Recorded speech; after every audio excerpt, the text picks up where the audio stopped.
लग्नानंतर होईलच प्रेम मालिकेच्या आजच्या भागामध्ये आपण ऐकत आहोत प्रेक्षकांनो, काय धमाकेदार एपिसोड झालेला आहे म्हणून सांगू। या एपिसोडमध्ये सगळंच काही झालेलं आहे। काव्याची जी तपश्चर्या आहे, काव्याचं व्रत आहे ते सफल झाले। तिकडे पार्थ शुद्धीवर आलाय, त्यानंतर तिच्या भाजलेल्या त्या हातावर त्याने फुंकर घातली। जीवाने इथे आता मानिनीचे डोळे उघडलेत। एक ना अनेक गोष्टी ह्याच एपिसोडमध्ये झालेल्या आहेत, पण भन्नाट असा एपिसोड झालेला आहे, त्यामुळे व्हिडिओ शेवटपर्यंत नक्कीच पहा। तर आता प्रेक्षकांना आपण पाहतो की जी काव्या आहे ती आता इथे मंदिरामध्ये असते।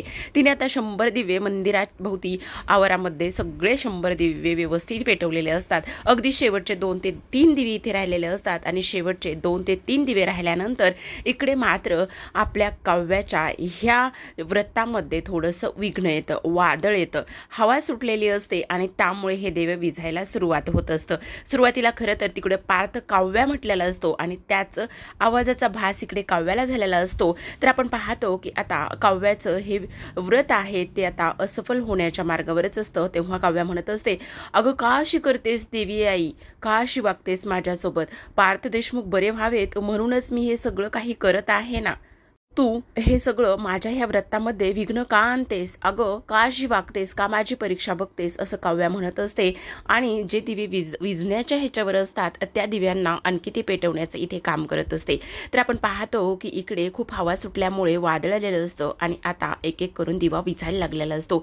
तिला कळत नाही काय होतंय म्हणून इकडे पारची अवस्था नाजूक असते, तर तिकडे काव्याला हे सगळं विघ्न दिसत असतं आणि तेव्हाच गुरुजींनी केलेलं ते भाकीत तिला आठवतं। काव्या, ह्या सगळ्या गोष्टींमध्ये तुला परीक्षा द्यावी लागणार आहे।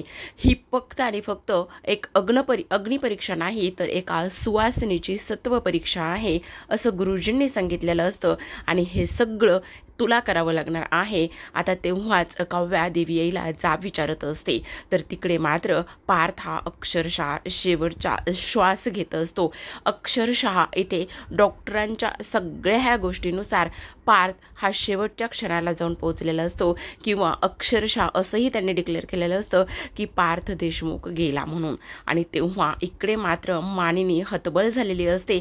अक्षरशः मानिनीला आवरण्यासाठी सावरण्यासाठी इथे जे काही आपले विक्रम आहेत ते सुद्धा कमी पडतात, त्यांना सुद्धा मालिनीला आवरणं कठीण जातं, कारण पारची अवस्था अक्षरशः खूपच विचित्र झालेली असते। आणि डॉक्टरांनी हे सगळं काही सांगितल्यामुळे मानिनी रडत असते, मिथुनने डोक्याला हात लावलेले असतात, रम्या वसूच्या गळ्यात पडून रडत असते, इकडे विक्रम सुद्धा रडत असतात, पण मात्र आपली नंदिनी आता पार्थकडे गेलेली असते। पार्थकडे जाऊन ती रडत असते, ती म्हणत असते, अहो काय हे पार्थ, काय चाललंय तुम्ही? प्लीज पार्थ असं नका करू, तुम्हाला जगायचंय आणि तुम्हाला काव्याबरोबर खूप सारे दिवस घालवायचेत। प्लीज पार्थ असे झोपून राहू नका, उठा पार्थ, तुम्ही असं नाही करू शकत, पार्थ उठा उठा। म्हणूनच आता नंदिनी इथे पार्थला सांगण्याचा प्रयत्न करत असते, पार्थ उठा, जाऊ नका असं सोडून, तुम्हाला काव्यासाठी जगायचंय, काव्यासोबत आणखी खूप सारे दिवस तुम्हाला घालायचे आहेत असं सुद्धा आता इकडे नंदिनी बोलत असते आणि रडत असते। तेव्हाच प्रेक्षकांनो आपण पाहतो की इथे सगळ्यात मोठा आता खूप मोठा धमाका होणार असतो, कारण आता हे तर डॉक्टरने सांगितलं असतं, त्याचं जे काही ऑक्सिजनवर तो ठेवलेला असतो ते पूर्ण बाजूला केलेलं असतं। तर इकडे आता काव्यादेवी इकडे प्रार्थना करत असते, इकडे नंदिनी तिथे बसून रडत असते। आता त्याचबरोबर इकडे आपल्याला पाहायला मिळणार आहे की जे काव्या आहे ती कशा पद्धतीने तिचं पुढचं व्रत आहे ते करत आहे। आता काव्या म्हणत असते, नाही आता दिवे तर विझलेले आहे त्यामुळे नाही, तिथे पडलेला खाली कापूर असतो, ज्या ताटामध्ये इथे किंवा ताटाच्या बाजूला देवीच्या मंदिरामध्ये कापूर होता, तो कापूर आता काव्या हातावरती घेते आणि पेटवते। आणि कापूर पेटवल्याच्या नंतर खरं तर तिला प्रचंड त्रास होत असतो। प्रेक्षकांनो, खरं पाहायला गेलं तर त्यांनी नाही ते खूप मोठं गाणं दाखवलेलं आहे। इकडे काव्या, तिकडे पार्थ, त्याचबरोबर जीवा असं मिक्सिंग केले, नंदिनी रडते, ह्या सगळं दाखवलेलं आहे। आता काव्याने हा जळता निकारा हातावरती घेतलेला असतो आणि तेवढ्यातच त्याच मंदिरामध्ये त्याच्या दादासाठी इथे जीवा आलेला असतो, कारण इथे सांगितलेलं असतं डॉक्टरांनी की असा असा प्रकार झालेला आहे आणि त्याचमुळे इथे आता जीवा सुद्धा त्याच मंदिरामध्ये निघालेला असतो। इकडे आता रम्या वसूच्या कुशीत जाऊनच रडत असते, गळ्यात पडून रडत असते, कारण तिला सुद्धा तेवढाच त्रास होत असतो। पार्थ तिचा जीव की प्राण एकतर्फी असलं प्रेम तरी सुद्धा तिचं ते पहिलं आणि शेवटचं प्रेम ठरलेलं असतं। तर आता इकडे काव्याचं हे जे काही व्रत आहे हातावर कापूर धरण्याचं ते मात्र इथे पूर्ण चालूच असतं, कंटिन्यू चालू असतं, तिने ते बंद केलेलं नसतं। आणि त्यामुळेच आता जीवा इथे येतो आणि जीवाने काव्याला पाहिल्यानंतर तो दुरूनच म्हणत असतो, काव्या काव्या इथे आहे, या मंदिरामध्ये आहे. आणि खरं तर जेव्हा तो पायऱ्या चढत असतो ना, त्यावेळी इथे त्याला सगळ्या पायऱ्यावरती दिवे लावलेले, आजूबाजूला सुद्धा काही विझलेले दिवे, काही पेटत असलेले दिवे, हे सगळं काही दिसत असतं. आणि इकडे आता जीवाला तर समजलेलं असतं डॉक्टरांनी असं असं त्यांचं ओपिनियन दिलेलं आहे म्हणून. आणि त्यानंतर तो आता म्हणूनच त्याच्या दादासाठी प्रार्थना करायला मंदिरामध्ये गेलेला असतो. आता जेव्हाच इकडे जीवा येतो, इकडे काव्याला आता त्रास व्हायला सुरुवात होत असते बरं का. म्हणजे आता खरं खरं तर हा कापूर नाही आहे म्हणा सोडा, पण त्यांनी दाखवलं तसं. आता बघा, हातामध्ये जो कापूर आहे ना, तो इथे तिला त्रास होत असतो. ते हात, तिचा तळहात जळत असतो. इकडे जीवाने तर अक्षरशः वासूनच पाहिलेलं असतं. त्याला तर खूपच मोठा धक्का बसतो की हे सगळं काव्या इथे पार्थदादासाठी करते म्हणून. तर आपण पाहतो की अक्षरशः शेवटच्या क्षणाला धाव आई धाव आई हे गाणं सुरू असतं. आणि तेव्हा शेवटच्या क्षणाला इथे आता जो जीवा पार्थ आहे, पार्थने काव्या म्हणून असं नाव घेतलेलं असतं. तेव्हाच आपली नंदिनी इथे त्याच्या हातांची जी हालचाल आहे ती पाहते आणि धावतच इकडे बाहेर येऊन सांगत असते, आपल्या पार्थने हालचाल केली, आता मी बघितली. आणि तेव्हा लगेच डॉक्टर धावतच जातात. आता डॉक्टर धावतच गेल्यानंतर पुन्हा आणखी त्याला पूर्ण मशनी वगैरे ते सगळं काही लावतात, ऑक्सिजन लावतात. आणि सगळं लावल्यानंतर शेवटी आता आपला पार्थ हा बरा झालेला असतो. आता इकडे पार्थ शुद्धीवर आलेला असतो हे खरंच आहे, पण काव्याचं व्रत आणखी कुठे पूर्ण झालेलं असतं तिला तर माहिती नसतं. ती तर डोळे बंद करून तिचं ते व्रत जे आहे ते आता पूर्ण कंटिन्यू करण्याचा प्रयत्न करत असते. डोळ्यातून अश्रू ओघळत असतात, हातावर जळता निखारा असतो. त्याचबरोबर आपण पाहतो जीवा तिच्या बाजूला येऊन पोहोचलेला असतो. आता इकडे सगळे जणांना आनंद तर झालेलाच असतो. जी नंदिनी आतापर्यंत रडत होती, पार्थसाठी प्रार्थना करत होती, तिला सुद्धा आनंद झालेला असतो. मानिनी म्हणत असते, खरंच हा देवाचा चमत्कार आहे. तेव्हा इकडे डॉक्टर येतात आणि डॉक्टर मात्र त्यांचं ओपिनियन देतात बरं का प्रेक्षकांनो. ते काय म्हणतात, ते म्हणतात की नाही, तुम्हाला एक गोष्ट सांगू का, जो माणूस शेवटचा श्वास सोडून जो निघून गेलेला आहे आणि पुन्हा तो जिवंत होतोय, हे कसलं तरी वेगळंच मिरॅकल आहे असं इथे डॉक्टरांचं म्हणणं असतं. आणि तेव्हा हे खरंच तुम्हाला एक गोष्ट सांगू का, नक्कीच कोणाची तरी प्रार्थना इथे फळाला आलेली असावी असं डॉक्टर इथे बोलत असतात. पण मला एक तुम्हाला गोष्ट विचारायची आहे, जेव्हा पार्थ कोमात जात होते तेव्हा सुद्धा त्यांनी त्यांच्या बायकोचं म्हणजे त्यांनी काव्याचं नाव घेतलेलं आहे. आणि आता जेव्हा ते इथे शुद्धीत आले तेव्हा सुद्धा काव्याचंच नाव घेतलेलं आहे. तेव्हाच विक्रम म्हणत असतात ती त्याची बायको आहे आणि त्यामुळेच तिचीच प्रार्थना आज इथे फळाला आलेली असावी असं सुद्धा विक्रम म्हणत असतात. आणि तेव्हा आता हे सगळं काही सांगितल्यानंतर आता इथे जीवा नसतो ना. आता जीवा नसल्यामुळे नंदिनी लगेचच आपल्या जीवाला फोन करत असते. ती म्हणत असते, जीवा लवकर लवकर या, आपला पार्थ दादा इथे शुद्धीवर आलेले आहेत असं तिचं म्हणणं असतं. इकडे आता लगेचच आपण पाहतो जीवा इकडे काव्याकडे वासून डोळे वासून पाहत असतो आणि तेव्हा नंदिनीचा फोन आलेला असतो. तर इकडे नंदिनी म्हणत असते, हो जीवा, पार्थला शुद्ध आलेले आहे, पार्थ बरे झालेले आहेत, जीवा प्लीज या लवकर असं सुद्धा आता इकडे नंदिनी बोलत असते, रडत असते.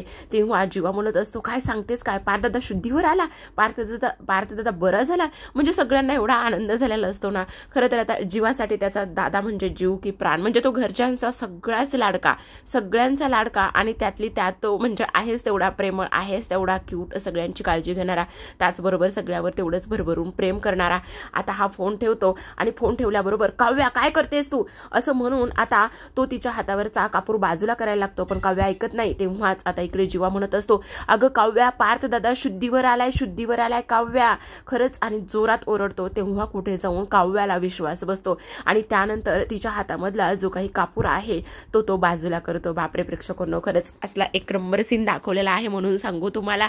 इकडे काव्या मात्र म्हणत असते, खरंच पार्थ शुद्धीवर आलेत, खरंच. तेव्हा इथे आता जीवा म्हणत असतो, हो काव्या, खरंच पार्थ दादा शुद्धीवर आलाय असं म्हणून लगेचच आता काव्याने इकडे मनोमन प्रार्थना करतच देवी आई समोर हात जोडलेले असतात आणि म्हणत असते, खरंच देवी आई तुझे मनापासून आभार. आणि तेव्हा खरं तर ना प्रेक्षकांनो, इथे काव्या तशीच खाली कोलमडून पडलेली असती बरं का. खाली पडल्यानंतर तिने जेव्हा हात जोडलेले असतात ना, तेव्हा त्या हात जोडल्यानंतर तिला त्रास होतो. आता त्रास होताना पाहिल्यानंतर ती विवळत असते आणि तेव्हा लगेच जीवा तिचा हातामध्ये घेण्याचा प्रयत्न करतो. पण आता किती नाही म्हटलं तरी हे पहिलं प्रेम आणि ह्या पहिल्या प्रेमामुळेच तिच्या ह्या वर्तमान काळामध्ये एवढे काही संकट वादळ निर्माण होत आहेत. म्हणून काव्या लगेच त्याच्या हातातून हात बाजूला काढून घेते, त्याला दूर करते आणि म्हणत असते, नाही काही नाही. अगं काय हे काव्या, किती भाजलंय तुला, बघ किती त्रास होतोय तुला, चल आत्ताच्या आता पार्थला भेटायला जायचं आहे, चल लवकर दादाला भेटायला जायचं यायचं आहे, मी घेऊन जातो. आणि तेव्हा लगेच काव्या म्हणत असते, नाही मी येऊ शकत नाही, कारण तिला मानिनीने घातलेली पार्थची शपथ आठवते. तेव्हा तो म्हणत असतो, का येऊ शकत नाहीये? अगं पार्थ दादाला तुला भेटायचं, तो तिथे काव्या काव्या म्हणतोय आणि तू का नाही येऊ शकत? एवढं त्याच्यासाठी इथे व्रत करत बसलेस तर मग यायला काय प्रॉब्लेम आहे? तेव्हा लगेचच काव्या म्हणते, बरं का, नाही जीवा, मी नाही येऊ शकत आहे, कारण तिथे पार्थकडे न येण्यासाठी मला मानिनी काकूंनी शपथ घातली. तेव्हा तो म्हणतो, का, कशासाठी? कारण आत्ता पार्थची जी अवस्था आहे ना, त्या सगळ्या अवस्थेला मी इथे जिम्मेदार आहे आणि त्यांनी मला जबाबदार धरलेला आहे आणि म्हणून त्यांनी मला पार्थची शपथ घातलेली आहे, असं काव्या स्पष्टपणे सांगत असते. तेव्हा आता इकडे काव्याला हे सांगत असताना खरं तर कंठ दाटून आलेला असतो. पण पार्थ बरा झाला ही मात्र गोष्ट तिच्यासाठी खूप महत्त्वाची असते बरं का. पण आता जीवा मात्र खरंच एक भावाचं कर्तव्य पार पाडतो. सगळं पहिलं विसरून गेलेला असतो बिचारा. तो सुद्धा काव्याचा हात पकडतो आणि लगेचच म्हणत असतो, अजिबात नाही, मी आज हा जीवा तुला पार्थ सोबत किंवा दादासमोर घेऊन जाणार आहे. तुला आणि दादाला एकत्र येण्यासाठी किंवा तुला तिथे हॉस्पिटलमध्ये मी घेऊन जातोय. कोण अडवतोय मी पाहतोच. आईला सुद्धा हे सगळं मान्य करावं लागेल. तेव्हा खरं तर काव्या नको म्हणत असते बरं का, कारण मानिनीने घातलेली शपथ तिला मोडायची असते.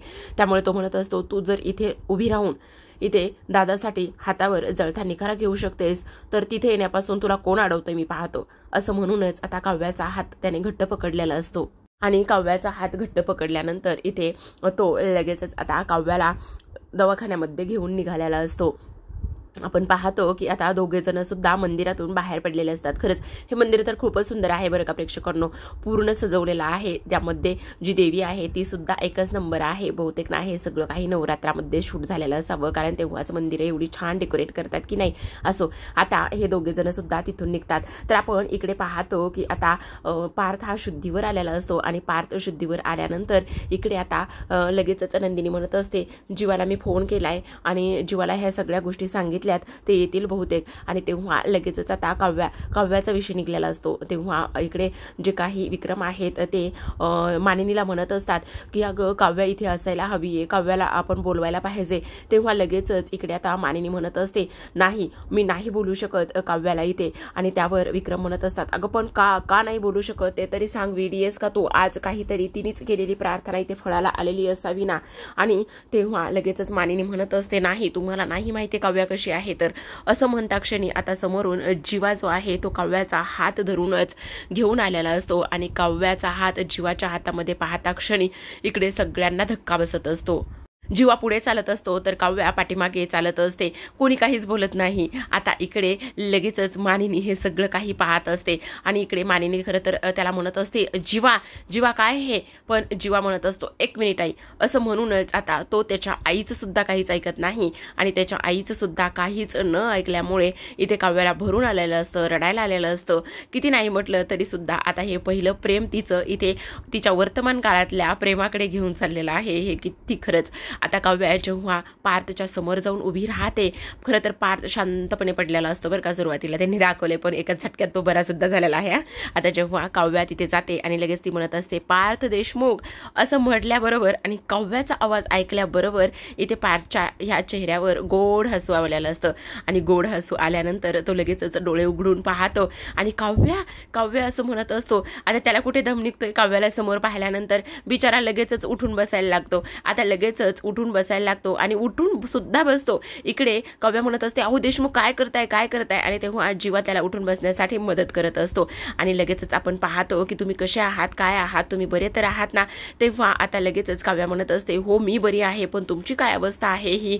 आणि तेव्हा तुम्ही माझ्यासाठी का रडताय. नाही मी कुठे रडते देशमुख. तर आता प्रेक्षकांना इथे पण त्यांनी गाणं दिलेलं आहे बरं का. आणि तेव्हा लगेचच आता जीवा तर तिथून निघून गेलेला असतो, कारण त्याला ते समजतं आणि ह्या दोघांना त्यांची प्रायव्हसी मिळावी म्हणून तो बाहेर पडलेला असतो. आता लगेचच इकडे हे सगळं माझ्यामुळे झालेलं आहे ना पार्थ देशमुख तुम्हाला.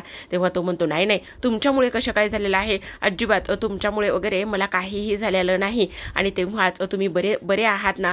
तेव्हा आता इकडे पार्थ म्हणत असतो, हो मी तर बराच आहे ना. पण इकडे मात्र काव्याच्या डोळ्यामध्ये अश्रू हे आलेलेच असतात. आता पार्थ पुन्हा थोडासा उठायला जात असतो बरं का. पण इथे काव्या अगदीच त्याला शांतपणे पडून राहा असं सांगत असते. तर इकडे आता जीवा त्याला म्हणत असतो, अरे दादा तुला माहिती नाहीये हे सगळं काय झालेलं आहे, तुझ्या बायकोने तू बरा व्हावास म्हणून हातावर जळता निकारा घेतलेला आहे. आणि तेव्हा काव्या डोळे पुसत असताना लगेचच काव्याचा जो हात आहे तो भाजलेला दिसतो आणि काव्याचा जळता हात भाजलेला दिसल्यानंतर आता मात्र पार्थला खूप मोठा धक्का बसतो. एवढ्यातच आता आपला जो काही जीवा आहे तो सुद्धा रडतच बाहेर आलेला असतो. आता आपला पार्थ कुठे गप्प बसणार आहे बरं. त्याने लगेच काव्याचा हात हातामध्ये घेतलेला असतो आणि काव्याचा हात हातामध्ये घेतल्यानंतर इकडे तो म्हणत असतो, काय आहे हे सगळं काही, काव्या काय केलंय तुम्ही, हे किती भाजलंय, असं इथे तो म्हणत असतो. तर आपण पाहतो की आता जीवा बाहेर आल्यानंतर इकडे तो सगळ्यांना सांगण्याचा प्रयत्न करत असतो की आपला दादा बरा झालेला आहे, आपला दादा बरा झालेला आहे, असं इकडे तो बोलत असतो. तेव्हा आता लगेचच मानिनी म्हणत असते, काय केलेस काय, तू घरी कशासाठी गेला होतास, त्या काव्याला इथे आणण्यासाठी तू घरी गेला होतास का, तुझी हिंमत कशी झाली ह्या सगळ्या काही गोष्टी करण्याची, आणि तू का गेला होतास. तेव्हा आता इकडे लगेचच जीवा म्हणत असतो, आई काय चाललंय तुझं हे, काव्या इथे असायला हवी तर तू इथे येऊ नयेस म्हणून पारदादाची शपथ घातलीस तिला. अगं जो मुलगा इथे तुझाच मुलगा आहे ना तो, मग तो इथे जीवन मरणाच्या दारामध्ये येऊन पोहोचलाय, तो बरा व्हावा म्हणून ती मुलगी काहीतरी करते आणि त्याच मुलीला तू त्याचीच शपथ घातलेली आहेस. आई हे काय आहे सगळं. मी आज एक तुला गोष्ट सांगू का, आज तुला तुझा मुलगा परत मिळाला ना तर ह्या सगळ्या गोष्टीसाठी काव्या जिम्मेदार आहे. मी जेव्हा मंदिरामध्ये गेलो ना तेव्हा जळता निखारा ती हातावर घेऊन तिथे उभी होती. आज काव्यामुळे पार्थ आता बरा झालेला आहे आणि तुझं काय चाललेलं आहे. तेव्हा आज विक्रम सुद्धा म्हणत असतात, हो मानिनी हो, मला सुद्धा हे अजिबात तुझं पटलेलं नाहीये, तुझं हे वागणं, तुझं हे सगळं काही, मला हे सगळं अजिबात आवडलेलं नाहीये मानिनी. तू काय करतेस अगं, किती तो आता ताईपणा, किती तो काव्याचा राग किती. आणि तेव्हा लगेचच आता जीवा म्हणत असतो, आई हे खूप चुकीचं वागलेली आहेस तू अजिबात असं वागायला नको होतंस, तू खूप चुकीची वागलेली आहेस, असं सुद्धा आता इकडे जीवा म्हणत असतो. पण मानिनी मात्र आता तोंड फिरवूनच उभी असते. तिच्या डोळ्यामधून अश्रू तर हे निघतच असतात. पण विक्रमला सुद्धा हाच प्रश्न पडलेला असतो. विक्रम सुद्धा म्हणत असतात, तेच मानिनी तू अशी का वागतेस काव्यासोबत, तेच आम्हाला कळत नाही, असं सगळेजण तिला प्रश्न विचारतात. पण आपली मानिनी मात्र अगदीच आता मुख गिळूनच शांततेत बसलेली असते. हो हिने शपथ घातली होती तिला आणि मला एक गोष्ट कळत नाही, हे सगळं काय चाललंय ना तेच. तेव्हाच आता जीवा म्हणत असतो, का आई अगं अशा सिच्युएशन मध्ये उलट आपण सगळे राग रुसवे हे हेवे दावे हे सगळं सोडून एकमेकांना जवळ आणण्याचा आणि एकमेकांसाठी काहीतरी करण्याचा प्रयत्न करतो. पण आई तू अशी का वागलेली आहेस. तेव्हा आता इकडे लगेचच जे काही विक्रम आहेत ते म्हणत असतात, हो कारण डॉक्टरांनी सांगितलं जेव्हा पार्थ शुद्धीवर आला तेव्हा काव्याचंच नाव घेतलं होतं. तेव्हा मानिनी म्हणते तो थोड्यासाठी शुद्धीवर आला होता, पण जेव्हा तो रिअल मध्ये शुद्धीवर येईल आणि काव्या कशी आहे हे कळेल ना तेव्हा मात्र तुम्हा सगळ्यांनाच नाही तर त्याला सुद्धा पश्चाताप करण्याची वेळ येणार आहे, असं सुद्धा आता इकडे मानिनी म्हणत असते. आणि तेव्हाच जीवा म्हणतो, आई प्लीज जरा शांत हो ना तू. पण तेव्हा आता मानिनी म्हणत असते, का कशी शांत होणार आहे मी, नाही शांत होऊ शकत, कारण तुम्हाला सगळ्यांना मी चुकीची वाटते, तुम्हाला सगळ्यांना असं वाटतंय का मी कुठला सारासार विचार करत नाहीये म्हणून. तुम्हाला इथे माझा पात माझं लेकरू इथे मरणाच्या दारामध्ये उभं होतं तरी सुद्धा मी सगळ्यांसाठी सारासार विचार करायलाच हवा होता का. कुणी जर घड्याळ घेण्यासाठी आगीत उडी मारली तरी चालते, कुणी ऐन वेळेला कोणाला काही न सांगता घर सोडलं तरी सुद्धा चालतंय, आणि तरी सुद्धा तुम्हा सगळ्यांचा मीच विचार करायचा आहे का, असं सुद्धा आता इकडे मानिनी म्हणत असते. अगं आई काय हे, तू अशी नाहीयेस, प्लीज असं करू नकोस. आणि तेव्हा लगेचच मानिनी म्हणते, जीवा तू ह्यामध्ये पडू नकोस, तुला ह्यातलं काहीच माहिती नाहीये. आणि तेव्हा जीवा म्हणत असतो, मग सांग ना खरं काय आहे ते. तेव्हा आता सगळेजण शांत बसत असतात. तर इकडे आपण पाहतो की आता काव्याचा हात भाजलेला असतो आणि त्यामुळे आता पार्थ हा म्हणत असतो, काय हे काव्या, काय तुम्ही माझ्यासाठी स्वतःचा हात जाळून घेतला, माझ्यामुळे तुमचा हात भाजलेला आहे. नाही काव्या हे सगळं काय आहे, काय गरज होती एवढं सगळं हे करण्याची, असं आता इकडे आपला पार्थ बोलत असतो.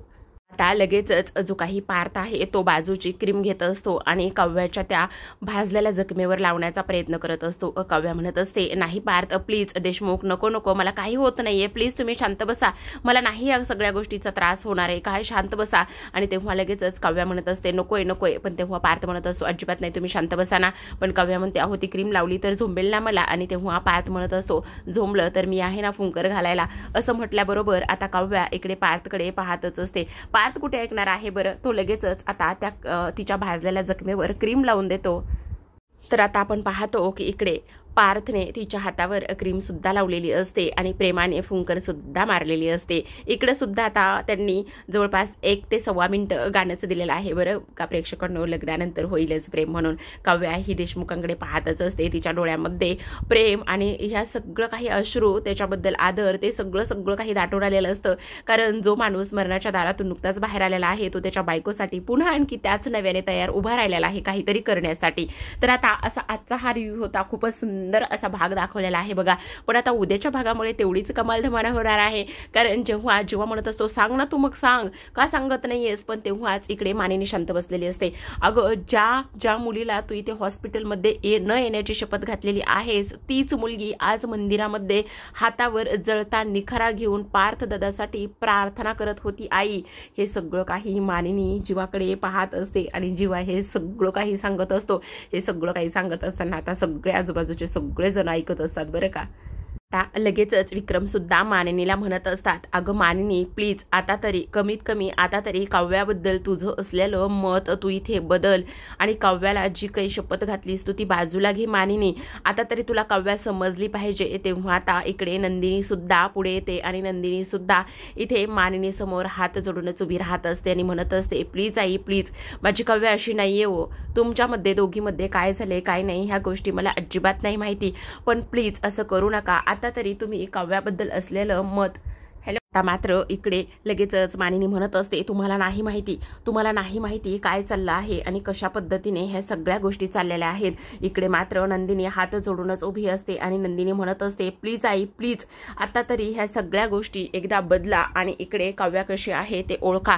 तर आपण पाहतो की इकडे आता ही प्रेमाची फुंकर तर घालून झालेलीच असते. पण इकडे आता लगेचच पार्थ जो आहे तो म्हणत असतो, काय गरज होती हे एवढं सगळं काही करण्याची. तेव्हा मी तुमच्यासाठी तर केलं आहे ना देशमुख, आणि तुम्ही मला असं म्हणताय हो मग तर मी जर मेलो असतो तर तुम्हाला काय फरक पडणार आहे असं म्हटल्याबरोबर आता लगेचच काव्या इथे जो काही पार्थ आहे ना पारच्या लगेच अशी गालावर चापट मारल्यासारखी करत असते. ते पण हळूच बरं का, कारण तिला हे पारचं जे काही बोलणं आहे ना ते अजिबात पटलेलं नसतं. आणि तेव्हा लगेचच मग पुन्हा पार्थ म्हणत असतो, पण मला विश्वासच बसत नाही की तुम्ही माझ्यासाठी हातावर जळता निखारा घेतला आणि मंदिरामध्ये उभ्या राहिल्या. असू देत ना, मी जर मेलो असतो तर काय फरक पडणार आहे तुम्हाला असं म्हटल्यानंतर काव्या मात्र त्याच्यावर लटकाच रागाने चिडण्याचं काम करत असते. असा हा महाभयंकर आणि इंटरेस्टिंग असा एपिसोड आजचा होता प्रेक्षकांनो. फायनली आता इकडे आपला पार्थ बरा झालेला असतो आणि आता त्याला लवकरच म्हणण्यापेक्षा आजही म्हटलं तरी सुद्धा डिस्चार्ज मिळणार असतं. तर अशाच नवनवीन डेली मालिकांचे अपडेट आणि रिव्ह्यू जाणून घ्यायचे असतील, पाहायचे असतील तर नक्की चॅनलला सबस्क्राईब करा. भेटूयात पुन्हा एका नेक्स्ट रिव्ह्यू सोबत. तोपर्यंत पाहत राहा लग्नानंतर होईलच प्रेम मालिकेचे असे छान आणि धमाकेदार एपिसोड.